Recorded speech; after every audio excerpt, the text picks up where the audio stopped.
गीता अध्याय 6 श्लोक संख्या 26, 27, 28, 26, 27, 28। सबसे पहले संस्कृत उच्चारण।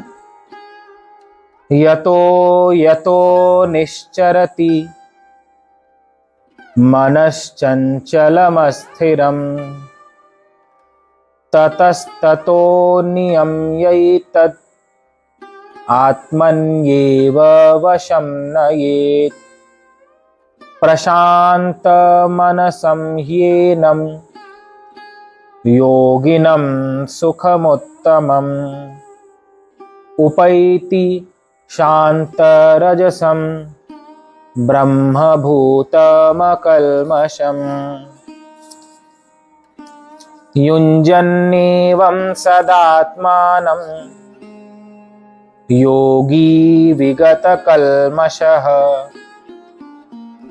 सुखेन ब्रह्म संस्पर्श मत्यन्तं सुखमश्नुते। इसका हिंदी अर्थ, यह स्थिर न रहने वाला और चंचल मन जिस जिस शब्दादि विषय के निमित्त से संसार में विचरता है, उस विषय से रोककर यानी हटाकर इसे बार बार परमात्मा में ही निरुद्ध करे। क्योंकि जिसका मन भली प्रकार शांत है, जो पाप से रहित है और जिसका रजोगुण शांत हो गया है, ऐसे इस सच्चिदानंद घन ब्रह्म के साथ एक ही भाव हुए योगी को उत्तम आनंद प्राप्त होता है।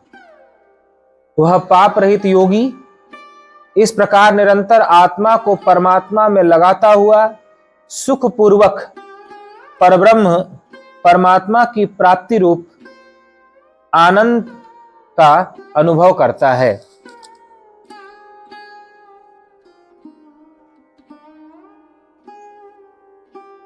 भगवान ने मन को दो संज्ञा दी। मन चंचल है, अस्थिर है।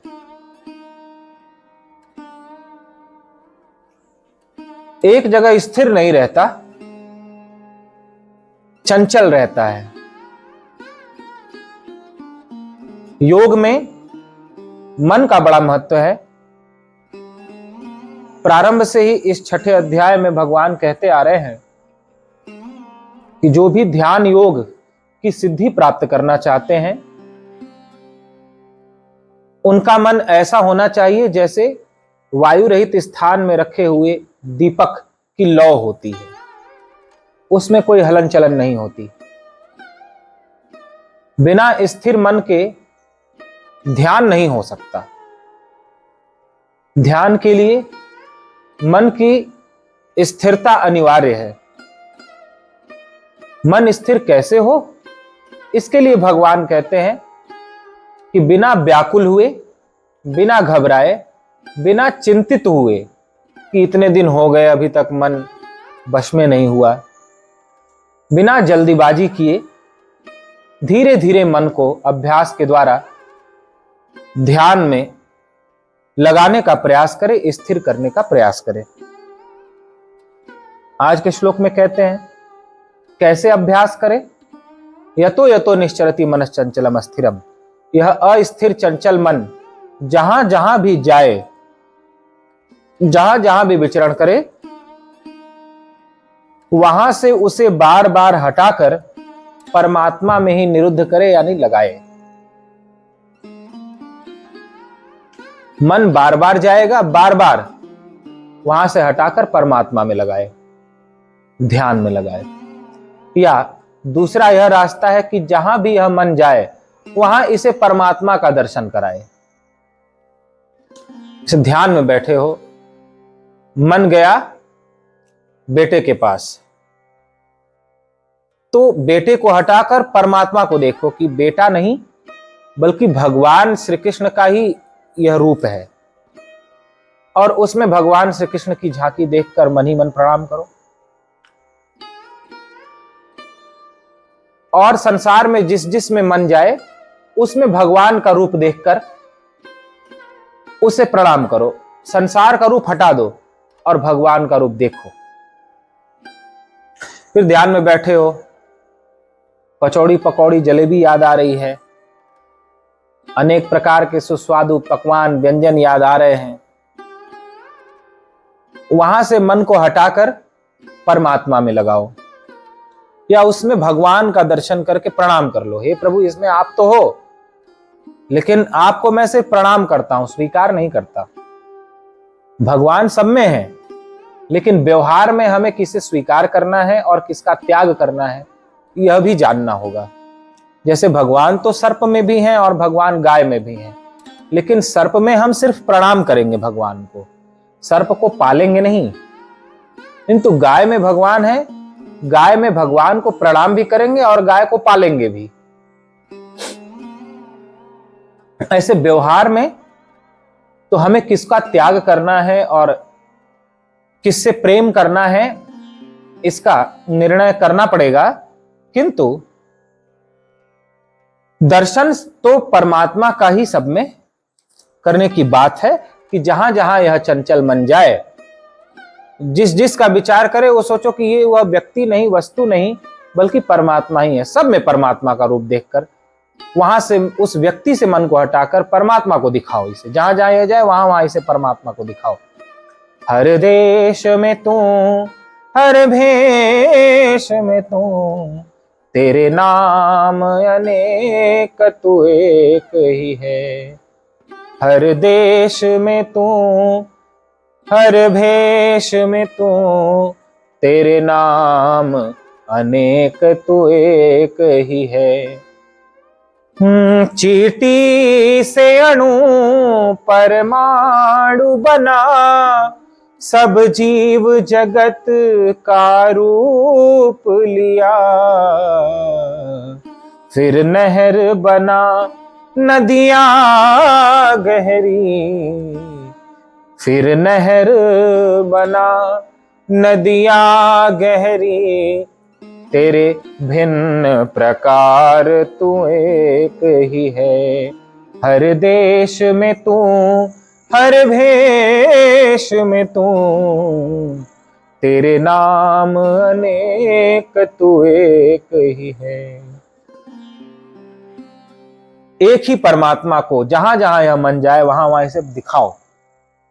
तो बार बार यह मन संसार में जाए, बार बार इसे परमात्मा का सभी रूपों में दर्शन कराओ। जहां जहां भी यह जाए तो यह मन धीरे धीरे धीरे धीरे धीरे धीरे अपनी चंचलता त्याग देता है और स्थिर होकर परमात्मा में लग जाता है। फिर कहते हैं जिसका मन भली प्रकार शांत है, जिसका मन शांत है। जैसे तालाब, कई बार आप लोग गांवों में जाओ और तालाब को देखो तो उसके ऊपर काई जम जाती है हरे रंग की। तो सहसा देखने में ऐसा लगता है जैसे ये जमीन तो नहीं है हरी, इतना शांत होता है वह तालाब। उसमें जैसे ही आप कंकड़ मारते हो पूरी तरह तालाब चंचल हो जाता है, उसमें लहरें उड़ जाती हैं, फिर पता चलता है ये तो तालाब है। लेकिन ऐसे आप पहचान नहीं पाते यह तालाब है या जमीन है। तो जैसे तालाब का जल उस समय स्थिर रहता है, ऐसे ही हमारा मन स्थिर हो, शांत हो। तो कहते भगवान ऐसा जिसका मन शांत है, जो पाप से रहित है, यानी किसी को पीड़ा न देने का भाव जिसके मन में हो, उसका मन पाप से रहित माना जाता है। पाप से रहित मन किसकी पहचान क्या है? हम कैसे समझें कि हमारे मन में पाप है या नहीं? हमारा मन पाप से रहित है या हमारे मन में पाप भरा हुआ है, ये हम कैसे जाने? यदि हमारे मन में दूसरे को पीड़ित करने का अंश मात्र भी भाव होता है तो समझना कि हमारे मन में पाप है। जब मन में अपने शत्रु के भी कल्याण का भाव हो, अपने दुश्मन के भी हित का विचार आए, या मन में हम किसी को दुश्मन माने ही नहीं तो वह मन पाप से रहित मन माना जाता है। जिसका मन शांत है, जिसका मन पाप से रहित है और जिसका रजोगुण शांत हो गया, रजोगुण का तात्पर्य अनेक तरह के भोगों को भोगने की कामनाएं, यह विषय भी भोग लूं, इसका भी, इस सांसारिक भोग का भी आनंद ले लूं, तो जो भोगने की तीव्र लालसा होती है, भोग, वह भी जिसका शांत हो गया हो, अब संसार के भोगों को भोगने की लालसा नहीं है। ऐसे सच्चिदानंद घन ब्रह्म के साथ एक ही भाव हुए योगी का उत्तम आनंद प्राप्त होता है। ये तीन चीजें जिसमें हो, पहले अभ्यास करना होगा। अभ्यास करना होगा कैसे? जहां जहां यह चंचल मन जाए वहां वहां से हटाकर फिर परमात्मा के ध्यान में लगाए, फिर जाए फिर ध्यान में लगाए, या जहां जहां यह जाए वहां वहां इसे परमात्मा का दर्शन कराए, इसमें ही परमात्मा, इसमें ही परमात्मा। ऐसे निरंतर अभ्यास करते करते करते करते तीन चीजें प्रकट होती हैं। पहला, मन शांत हो जाता है धीरे धीरे। जब मन शांत हो जाता है, शांति का संचार मन में होता है, फिर पाप से रहित हो जाता है। मन में किसी के प्रति द्वेष भाव या किसी के बुरे का भाव होता ही नहीं, सबके प्रति प्रेम और करुणा ही होती। तीसरा, रजोगुण यानी भोगों की कामना शांत हो जाती है। अच्छा देखने की, अच्छा खाने की, किसी भी भोग की कामना शांत हो जाती है। तो ये तीन चीजें जिसमें हो जाए, मन शांत हो जाए, मन पाप से रहित हो जाए और रजोगुण शांत हो जाए, तो वह योगी परमात्मा के साथ एक हुआ है ऐसा माना जाता है। ये तीन चीजें शांत होते ही वह ध्यान योगी परमात्मा के निकट पहुंच जाता है ध्यान में, और परमात्मा का स्पर्श पाते ही, इन तीन चीजों से रहित होकर परमात्मा का स्पर्श पाते ही, परमात्मा का अंतर में दर्शन प्राप्त करते ही वह उत्तम आनंद को प्राप्त होता है, सच्चे आनंद को, सच्चे सुख को प्राप्त होता है। वह पाप रहित योगी इस प्रकार निरंतर आत्मा को परमात्मा में लगाता हुआ और इस प्रकार धीरे धीरे अभ्यास के द्वारा अपने को, आत्मा को यानी अपने आप को परमात्मा में लगाता हुआ सुखपूर्वक परब्रह्म परमात्मा की प्राप्ति रूप आनंद का अनुभव करता है। एक समय आने के बाद जो निरंतर इस प्रकार आत्मा को परमात्मा ने स्वयं को परमात्मा में लगाता रहता है, मन को बार बार जगत के विषयों से हटाकर, तो वह परम आनंद को यानी सच्चिदानंद घन परमात्मा को प्राप्त करता है। यह भगवान आज के श्लोकों में कह रहे हैं। यानी सार रूप में कहें तो छठे अध्याय में आत्म संयम की चर्चा करते हुए, ध्यान की चर्चा करते हुए भगवान कहते हैं कि ध्यान में सबसे महत्वपूर्ण है मन। जब तक मन चंचल है तब तक ध्यान का आनंद नहीं मिलता, या ध्यान में परमात्मा का दर्शन, स्पर्श नहीं होता। धीरे धीरे अभ्यास करते करते जहां जहां यह चंचल मन जाए वहां वहां परमात्मा का अभ्यास करो, और घबराए नहीं, बिल्कुल धीरे धीरे धीरे धीरे धीरे मन को संसार से हटाकर परमात्मा में लगाए। तो ऐसा करते करते करते करते करते करते करते करते मन से पाप समाप्त हो जाता है, मन में धीरे धीरे शांति का संचार होने लगता है, और जब ध्यान लग जाता है तो जिसके मन में कामना नहीं है, जिसके मन में पाप नहीं है और जिसका मन शांत हो गया अभ्यास के द्वारा, उसे अंतर में परमात्मा का दर्शन रूप परम आनंद प्राप्त होता है। अतः ध्यान करना सबका परम कर्तव्य है, ऐसा भगवान बताते हैं कि परम आनंद, सांसारिक सुख नहीं कि अभी भोगा अभी समाप्त हो गया, परम आनंद जिसे पाने के बाद कुछ पाना बाकी नहीं रहता, वह परम आनंद, वह परम शांति बिना ध्यान के प्राप्त नहीं होती। अतः ध्यान सभी को करना अनिवार्य है, ऐसा भगवान आदेश देते हैं। बोलिए गीता माता की जय।